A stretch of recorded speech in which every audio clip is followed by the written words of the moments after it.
¿Se puede perder la salvación? Bueno, este va a ser un estudio bíblico sobre si la salvación se puede perder o no se puede perder. La gran controversia. Salmo 13:5 dice: «Mas yo en tu misericordia he confiado, mi corazón se alegrará en tu salvación». Hermanos, una de las grandes o más grandes controversias de todos los tiempos en el seno eclesial ha sido y es acerca de la salvación en cuanto a si se puede llegar a perder o no. Ríos de tinta y hasta sangre han corrido e innumerables discusiones y exposiciones teológicas y pseudoteológicas se han hecho y seguramente se seguirán haciendo. A lo largo de la historia, calvinistas contra arminianos y viceversa, y actualmente muchos creyentes que no sabrían cómo definirse por título teológico al respecto, pero que tienen un pensamiento más o menos definido acerca de esta controversial cuestión, mientras que otros muchos, pues no. Unos dicen, una vez salvo, siempre salvo. Otros dicen, la salvación se puede llegar a perder. ¿Quién tiene razón? Bien, este estudio pretende, con reflexión y con el apoyo de la infalible palabra del Señor, aportar luz sobre este asunto. Así que, sin más preámbulos, empecemos. Punto número 1, el posicionamiento de Dios y el posicionamiento del hombre. Acerca de si la salvación se puede llegar a perder o no, hay que partir de dos posicionamientos muy diferenciados el uno del otro. El primero es el posicionamiento de Dios y el segundo es el del hombre. Seguidamente pasaré a elaborar ambos posicionamientos. Dentro de ese punto 1 vemos un subpunto, el posicionamiento de Dios. Nos vamos al Salmo 139, versículos 3 y 4 y leemos así: «Has escudriñado mi andar y mi reposo, y todos mis caminos te son conocidos, pues aún no está la palabra en mi lengua. He aquí, oh Jehová, tú la sabes toda». Bien, hermanos, empezaré haciendo una pregunta muy simple. ¿Sabe Dios quién es salvo? Parece una pregunta fácil de responder, y de hecho así es. Pero en su respuesta radica toda la cuestión del asunto que ocupa este estudio. Podríamos emitir esa respuesta en dos partes y su conclusión. Número 1, Dios lo sabe todo. Número 2, Dios lo sabe todo desde siempre, ya que Él es eterno. Por lo tanto, número 3, Dios sabe quién es salvo. Partiendo de aquí, la salvación no se puede perder, porque el que es salvo conforme a Dios es porque lo es por siempre y desde siempre. Y hablo en términos de eternidad. Dios lo sabe todo desde siempre. Veamos algunas escrituras que aportan datos al respecto y nos hablan de ello. Efesios 1:5 leemos: «En amor, habiéndonos predestinado para ser adoptados hijos suyos por medio de Jesucristo, según el puro afecto de su voluntad». Leemos en Efesios 1:11, «En él asimismo tuvimos herencia, habiendo sido predestinados conforme al propósito del que hace todas las cosas según el designio de su voluntad». Leemos en Romanos 8:29-30, «Porque a los que antes conoció también los predestinó para que fuesen hechos conformes a la imagen de su Hijo, para que él sea el primogénito entre muchos hermanos. Y a los que predestinó, a estos también llamó, y a los que llamó, a estos también justificó, y a los que justificó, a estos también glorificó». Esa predestinación no solo implica la explícita voluntad de Dios de salvar al individuo en concreto, sino que además también significa el conocimiento anticipado o presciencia de Dios. Diciéndolo en términos naturales, Dios siempre ha sabido quién es salvo. Digo de nuevo, Dios siempre ha sabido quién es salvo. O dicho en términos más comunes, a Dios nada le coge ni le puede coger por sorpresa. Esa es una de las diferencias entre el Creador y la criatura. Diremos pues, el que es verdaderamente salvo, lo es, lo ha sido y lo será conforme a la perspectiva divina, es decir, desde la eternidad. Más verdades en cuanto al llamamiento a salvación. Vamos a ver más escrituras. Dios escogió a los que serían salvos desde el principio. Leemos en 2 de Tesalonicenses 2:13. «Pero nosotros debemos dar siempre gracias a Dios respecto a vosotros, hermanos amados por el Señor, de que Dios os haya escogido desde el principio para salvación, mediante la santificación por el Espíritu y la fe en la verdad». Ahora, el principio aludido en esta escritura cuando dice os ha escogido desde el principio, siempre hay que entenderlo conforme a Dios, es decir, en términos de eternidad y no de transitoriedad. Seguimos. La salvación es cosa exclusiva del Padre, lo dijo el mismo Jesús en Juan 6:44. Ninguno puede venir a mí si el Padre que me envió no lo trajere, y yo le resucitaré en el día postrero. Fuimos salvos según su propósito, es decir, según su voluntad, antes de la creación del tiempo, es decir, de la existencia que nos rodea como la vemos y como la entendemos. Segunda de Timoteo 1:9 dice: Dios, que nos salvó y llamó con conocimiento santo, no conforme a nuestras obras, sino según el propósito suyo y la gracia que nos fue dada en Cristo Jesús antes de los tiempos de los siglos. Por lo tanto, hasta aquí podemos señalar y también asegurar que Dios sabe quiénes son sus salvados. Fíjense en la siguiente declaración escritural, la cual no deja margen de duda alguna.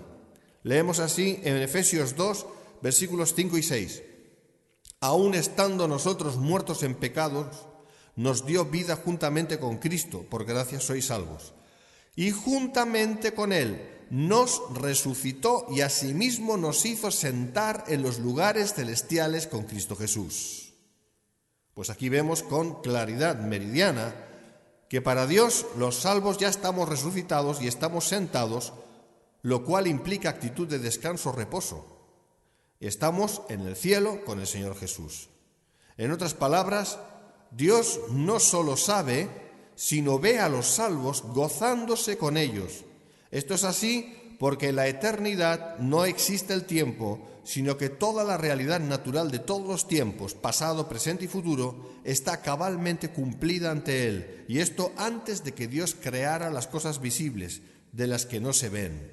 Hebreos 11:3. Estamos hablando de Dios, hermanos.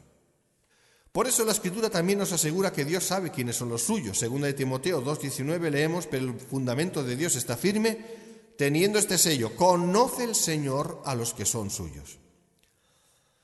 Por lo tanto, esta salvación, conforme a Dios, siempre la ha visto y no se puede perder. Insisto, conforme a Dios, la salvación no se puede perder. La salvación es el más precioso regalo de Dios al hombre y solo se recibe por la fe, la cual también la da Dios. Dios desea que todos sean salvos, 1 Timoteo 2:4, aunque Dios salva a aquellos que quiere salvar, Efesios 2:8. Seguimos. El que se dice nacido de nuevo puede pecar de forma fría y voluntaria. Pregunto de nuevo, ¿el que se dice nacido de nuevo puede pecar de forma fría y voluntaria? Ocupaos en vuestra salvación con temor y temblor, dice Filipenses 2:12. Escuchen, insisto en esta pregunta, la voy a hacer de otra manera. Digo, el saber que Dios sabe que soy salvo, ¿me ha de hacer relajar hasta el punto de apartarme por el engaño del pecado? Hebreos 3:13. Hermanos, si así fuera, me estaría engañando a mí mismo creyendo que soy salvo. Voy a repetir eso de nuevo. El saber que Dios sabe que soy salvo, el yo saber que Dios sabe que soy salvo, o el yo creer que Dios sabe que soy salvo, ¿me ha de hacer relajar hasta el punto de apartarme por el engaño del pecado? Y yo respondo, si así fuera, me estaría engañando a mí mismo creyendo que soy salvo. Jesús dijo que los íbamos a conocer por el fruto, Mateo 7:16. El fruto determina o muestra la realidad de lo que estamos hablando. La Biblia dice que el que es verdaderamente salvo no puede pecar voluntariamente, es decir, a propósito y con alevosía. Eso está claro. Fíjense, 1 de Juan 3:8-9. El que practica el pecado es del diablo, porque el diablo peca desde el principio. Para esto apareció el Hijo de Dios, para deshacer las obras del diablo. Todo aquel que es nacido de Dios no practica el pecado, porque la simiente de Dios permanece en él y no puede pecar porque es nacido de Dios. Es más, la Biblia dice que al que peca voluntariamente, después de haber recibido el conocimiento de la verdad, ya no le queda más sacrificio por los pecados, sino una horrenda expectación de juicio y de hervor de fuego que ha de devorar a los adversarios. Hebreos 10, 26, 27. El que yendo a la iglesia con regularidad, llamándose a sí mismo cristiano y habiendo recibido la luz de la verdad del Evangelio en su corazón, con todo ello, si peca a conciencia y de forma habitual en realidad, hermanos, es un apóstata y a Dios no se le puede burlar. Gálatas 6:7. Como dice John MacArthur, Judas Iscariote es un buen ejemplo de un discípulo a quien no le faltaba conocimiento, pero que carecía de fe verdadera y llegó a convertirse en el peor de los apóstatas. Leemos en Hebreos 3:14, porque somos hechos participantes de Cristo, con tal que retengamos firme hasta el fin nuestra confianza del principio. De ahí deducimos que los únicos que realmente han sido hechos participantes de Cristo conforme Dios lo entiende, son los que retienen firme hasta el fin la confianza del principio. Y vamos a ver más sobre esto más adelante. Hemos visto el posicionamiento de Dios, ahora vamos a ver el posicionamiento del hombre. Salmo 144:3 dice: oh Jehová, ¿qué es el hombre para que en él pienses? ¿O el hijo del hombre para que lo estimes? Bueno, empezaré este punto haciendo otra pregunta muy simple. ¿Sabe el hombre quién es salvo? Bueno, pues a excepción del individuo en relación a sí mismo, obviamente no. Hermanos, la enorme diferencia entre la criatura, es decir, el hombre, y el creador, es decir, Dios, es la limitación del primero y la infinidad del segundo. Yo veo esto. Hay ministros que desde el púlpito se dirigen a todos sus oyentes asegurándoles que son salvos. Pues yo digo que eso es una necedad y es un engaño. No podemos presuponer que los participantes en la asamblea cristiana son todos ellos de Cristo. Segunda de Juan 10:11. Dice la Biblia que el corazón del hombre es engañoso, Jeremías 17:9. Y no solamente a causa de la caída, sino también porque podía serlo a causa de la propia limitación como criatura. En otras palabras, no podemos saber todas las cosas, ni mucho menos. El hombre solo ve y entiende hasta cierto límite. El hombre, incluso el más espiritual y rendido a Cristo, de todos los hombres, puede llegar a estar convencido de algo, puede estar creyendo entender algo, puede estar seguro de algo, resultando estar equivocado, porque excluyendo la misma palabra de Dios, todo lo demás está expuesto al error y al engaño. Esta es la realidad en lo natural que nos está tocando vivir en esta dispensación actual. ¿Podríamos extrapolar este mismo concepto al asunto de la salvación en cuanto al hombre y su precariedad? Pues por supuesto que sí. Diríamos que así como Dios conoce a los que son suyos, el verdadero creyente, por tanto salvo, no conoce necesariamente a los que dicen ser salvos, si lo son o si no. Me explico. Tantos de nosotros, los cristianos, ya de años, hemos experimentado tantas sorpresas, algunas de ellas desagradables, como la de ver a queridos hermanos en la fe que un buen día se apartan, ya no de la iglesia o de los hermanos, sino de Dios mismo, llegando claramente a apostatar de la fe, por negarla no solo con sus palabras, sino con sus hechos de práctica pecaminosa y voluntaria. Y llegados a este punto, desde el posicionamiento del hombre, diríamos con toda naturalidad que tal hermano ha perdido la salvación, concluyendo que la salvación se puede llegar a perder. Eso es lo que nuestros ojos han visto y ven. Esa es la evidencia, esa es la realidad que vemos. Indudablemente es así, pero solo según nuestro entendimiento, conforme a nuestra desmesurada incapacidad, hermanos.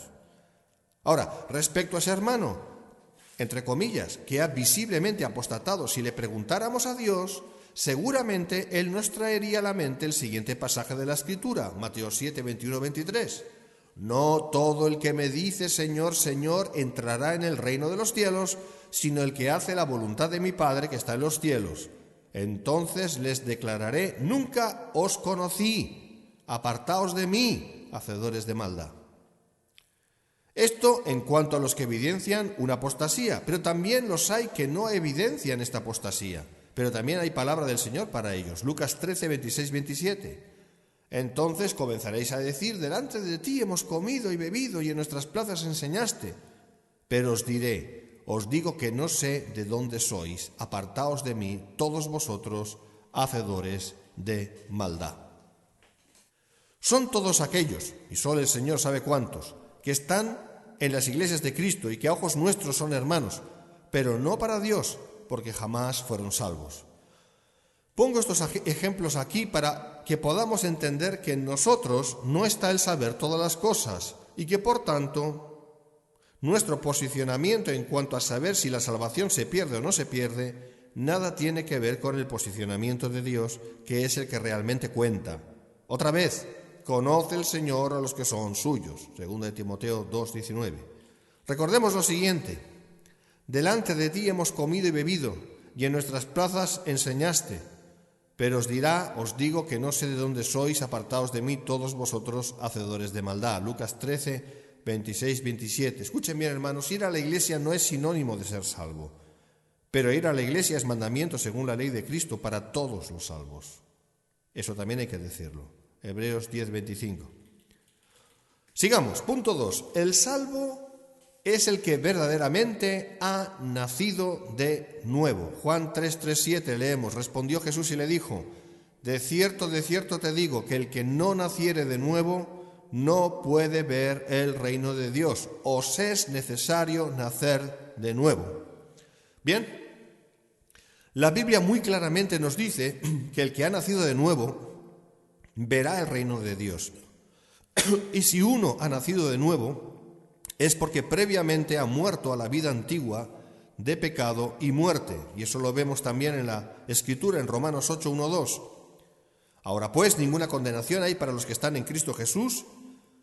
Y seguimos leyendo: porque la ley del Espíritu de vida en Cristo Jesús me ha librado de la ley del pecado y de la muerte. El hombre antiguo está crucificado con Cristo. Gálatas 2:20. Con Cristo estoy juntamente crucificado y ya no vivo yo, mas vive Cristo en mí. Y lo que ahora vivo en la carne, lo vivo en la fe del Hijo de Dios, el cual me amó y se entregó a sí mismo por mí. No vale decir, como enseñan algunos, que en el caso del nacido de nuevo a veces el viejo hombre se descuelga de la cruz, como dicen, y por un momento o dos vuelve a la antigua vida. Eso no es cierto. Primera de Juan 3:9 leemos: todo aquel que es nacido de Dios no practica el pecado, porque la simiente de Dios permanece en él y no puede pecar porque es nacido de Dios. El que ha nacido de nuevo, como la misma expresión lo indica, ha pasado de muerte a vida. Por tanto, insistimos en este punto que es crucial. No el que dice ser creyente, no el que dice ser cristiano, no el que dice haber tenido una experiencia con Dios, no el que ha tenido una experiencia con Dios, no, sino el que verdaderamente ha nacido de nuevo. Este es el salvo a los ojos de Dios. Es salvo conforme a Dios y está por tanto sentado en los lugares celestiales junto con Cristo. Efesios 2:6, conforme a la economía de Dios. Y Dios, por su Espíritu, le revela que es salvo. Y eso lo vemos y lo leemos en la Biblia.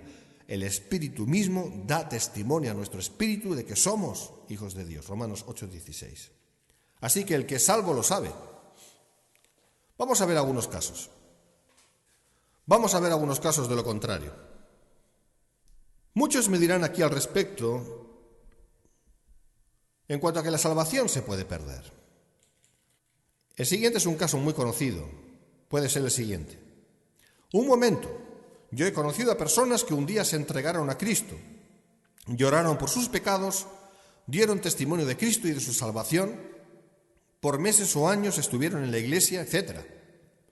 Aunque luego por diferentes motivos se apartaron del todo y ahora viven en pecado y conforme al mundo. Muy bien.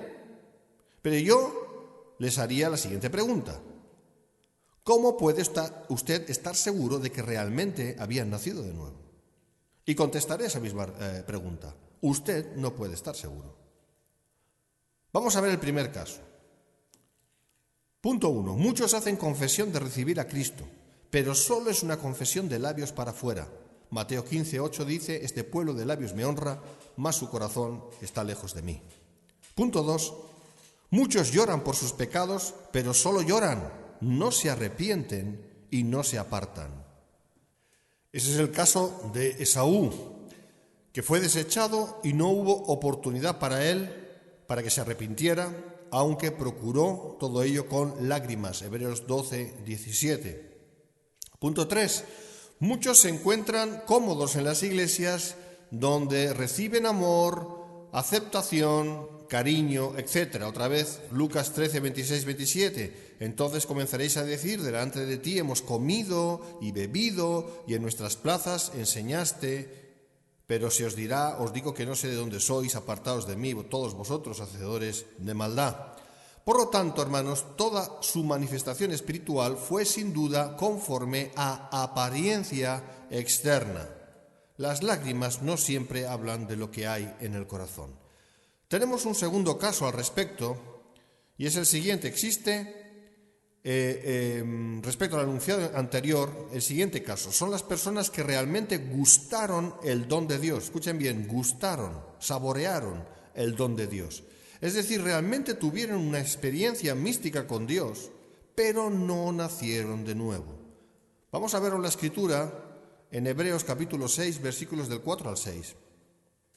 Porque es imposible que los que una vez fueron iluminados y gustaron el don celestial y fueron hechos partícipes del Espíritu Santo, asimismo gustaron de la buena palabra de Dios y de los poderes del siglo venidero y recayeron, sean otra vez renovados para el arrepentimiento, crucificando de nuevo para sí mismos al Hijo de Dios y exponiéndole a vituperio.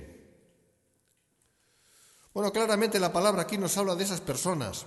No dice que nacieron de nuevo, sino que tuvieron una experiencia con Dios, pero luego recayeron y ya no hubo posibilidad de arrepentimiento para ellos. Vamos a verlo con cierto detenimiento. 1. Fueron iluminados, es decir, habían recibido instrucción en la verdad bíblica por medio de su intelecto. Pero entender el Evangelio, hermanos, no equivale necesariamente a ser regenerado. Véase más de ello en Hebreos 10, 26 y 32. En Juan 1:9 leemos: aquella luz verdadera que alumbra a todo hombre venía a este mundo. Pues claramente vemos que a pesar de que Cristo, la luz del mundo, alumbra a todo hombre no es de Cristo. 2. Dice que gustaron del don celestial. Bueno, en el Nuevo Testamento, gustar significa experimentar algo de forma consciente. Escribe John MacArthur al respecto. Cristo gustó la muerte, Hebreos 2:9, solo por un momento y no fue una experiencia continua ni permanente. Todos los hombres experimentan la bondad de Dios, pero esto no significa que todos sean salvos. Hasta aquí MacArthur. Sigo. Esas personas aludidas gustaron por un momento o por un tiempo del don celestial, lo que llamaríamos tuvieron una experiencia con Dios o una experiencia mística con Dios, pero nada más. Punto 3. Fueron hechos partícipes del Espíritu Santo. En el mismo sentido en que gustaron del don celestial, estuvieron en el mover del Espíritu Santo. Muchos incluso profetizaron como Saúl y echaron fuera demonios, etc.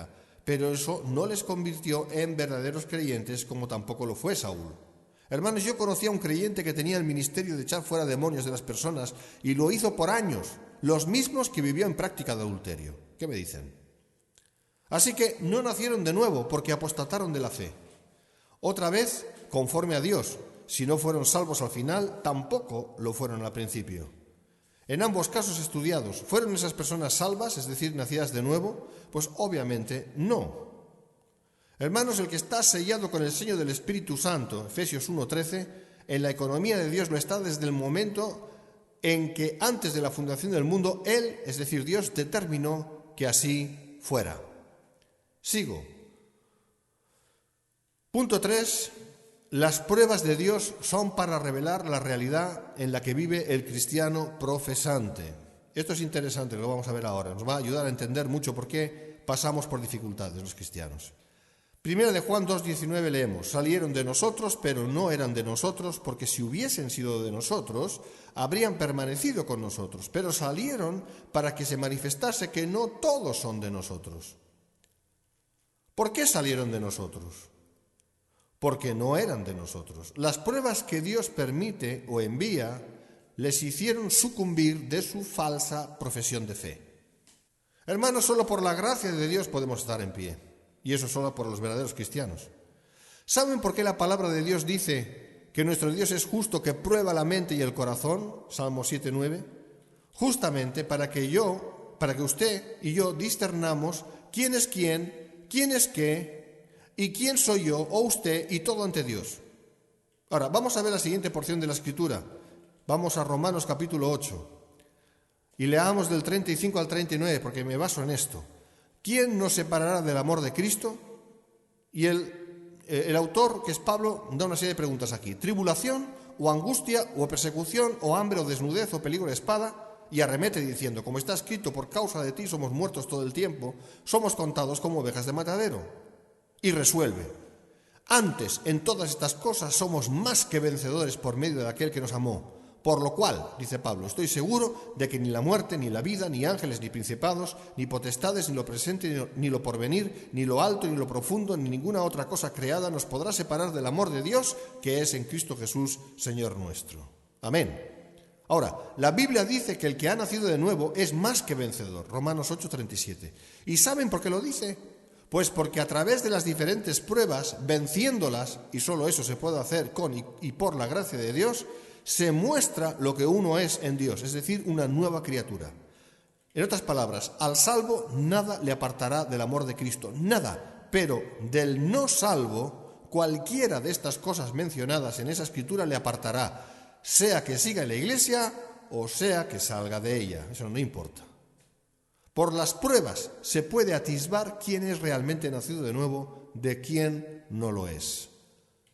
Hermanos, concluyendo ya, y como conclusión, como hemos visto y entendido, para Dios la salvación no se puede perder, ya que Él lo ve todo desde la perspectiva eterna.